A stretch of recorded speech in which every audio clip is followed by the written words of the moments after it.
এখন আজকে ঘুরতে, ঠিক আছে, কোথায় ঘুরতে যাচ্ছি সেটা সাসপেন্স, দেখাচ্ছি তোমাদেরকে, তোমাদেরকেও নিয়ে যাবো একসাথে। তো চলো তোমাদেরকেও ঘুরিয়ে আনি আজকে আমি কোথায় যাচ্ছি।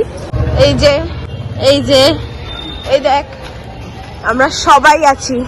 চলে এসেছিলাম আমি আজকে বারোভূতের মেলা। আমাদের এখানে এই মেলাটা কিন্তু ফেমাস। এটা হচ্ছে পৌষ পার্বণেই বসে শুধুমাত্র। এবার মেলার আশেপাশটা দেখো কত ভিড়, মেলার ভিতরে দেখি কি এই হচ্ছে আমাদের বারোভূত মেলা 2026। ময়দানটা পুরো একদম বসে, দোকান হাট, কাচের চুড়ি থেকে শুরু করে কি না পাওয়া যায় না।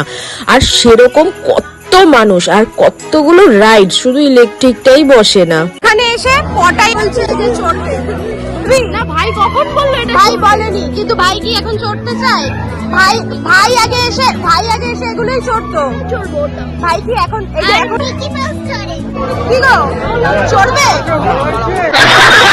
এই বয়স কত? বাবাই বল পটাইকে কিসে চড়াবো? পার্থমা এখনো আসেনি, ওই জন্য আমরা আগে খেয়ে দিয়ে নিই, পেট পুজো করে নিই, তারপরে ঘুরবো। কিছু খাবার পরে কি হ্যাংলা পটাই এসেই দেখো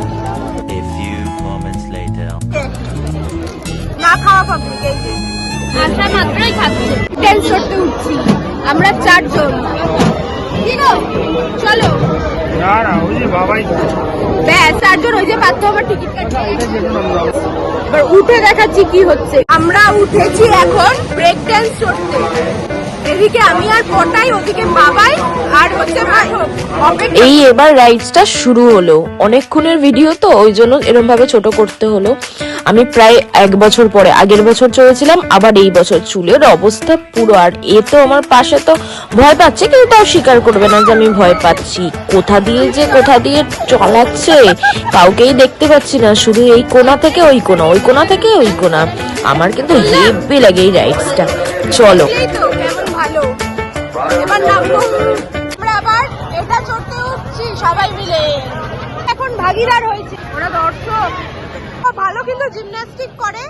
আর যদি ওখান থেকে পড়ে যায় তাহলে ও জিমন্যাস্টিক করে ওখান দিয়ে সরে যাবে, তাই তো ভাই? বেসিক্যালি লাইনটা এখানে দাঁড়িয়ে রয়েছি কারণ অনেকক্ষণ ধরে সবাইকে ছেড়ে ছেড়ে দিচ্ছি, কারণ আমরা কোনায় বসবো বলে। একদম ধারে না বসলে কোনো মজা নেই। ফাইনালি উঠেছি।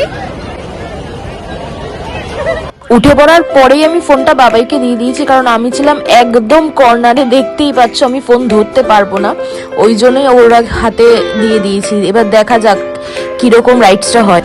প্রথম থেকে একদম ঠিকই ছিল, ধীরে ধীরে যখন জিনিসটা হচ্ছিল খুব ভালোই লাগছিল। আমরা নিজেদের মধ্যে গল্প টল্প করছিলাম, এদের দুজনকে মাঝখানে বসেছিলাম। আমি তো প্রায় বছর 3, মানে আমার যখন বয়স 3 তখন থেকে আমি আর পার্থ আমার চড়ি, তাই খুব একটা ভয় টয় আমার এসবে লাগে না। তবে ভাই বোন ওরা এখন চলে এসছে আমাদের সাথে, এখন আমার সাথে ওরাই হয়েছে পার্টনার। আগে পার্থ মামা আর আমি চড়তাম, আর ওটাই হয়ে গেছে। কি গন্ধ! আরেকটা টিকিট কাটা হয়ে গেছে, এবার হচ্ছে এটা, যেটা আগেরবার ভাই ওঠেনি। ভয় উঠিসনি? হ্যাঁ আগেরবার উঠিসনি ভাই, এটা বমি হয়ে যাবে বাবা, এই হবে তাই। বমির জন্য উঠি না, তোর মতো না। ও ভয় পায় কিন্তু ও ফোবিয়া বলে কাটিয়ে দেয়। ভাই ময়ূরে গিয়ে কে হয়ে গেছে? ও কে এই যে সবার হাত পটার দিকে, সব মিথ্যে। ওর গা দিয়ে মাছি হচ্ছে। এবার আমরা এসছি কি চড়তে বল? টোরা চড়তে। এবার এটাও স্টার্ট হোক। পটাই তো গায়ের ওপর পড়বে। এই যে এখন বললো এটার প্রমাণ আমি দেখাচ্ছি একটু পরে। এই যে পটাই আর আমার মধ্যে এতটা ফাঁকা আছে।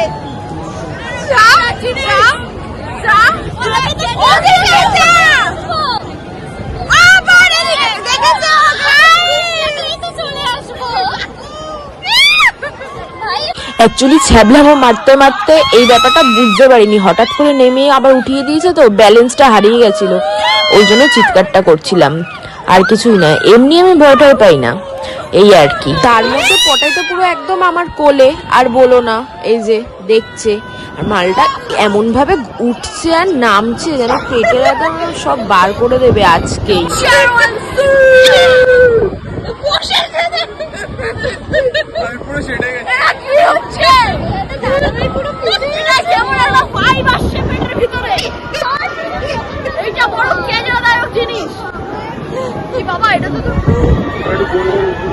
স্পটাই কাটছে।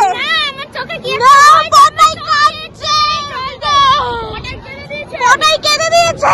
ভাই ওরা চোখে জল নেই স্পটার এখান দিয়ে ঝুলছিল। ফাইনালি আমাদের মেলা ঘোরা কমপ্লিট। আমরা এখন বাড়ির দিকে যাচ্ছি, কেনাকাটাও করলাম একটু একটু। এই যে এটা চিনির কিনেছি, পটাই একাই অতগুলো খায়, রাক্ষস। পটাই কেমন ভয় পায় কেমন কি আজকের ভিডিওতে পুরোটা দেখলে যতই সাহসী বলুক নিজেকে। যে ভিডিও চলো। আরো চোখে জল বেরিয়ে গেছে। নেক্সট ভিডিওতে আবার ফিরে আসি তোমাদের কাছে। আজ এইটুকু থাক, চলো টাটা।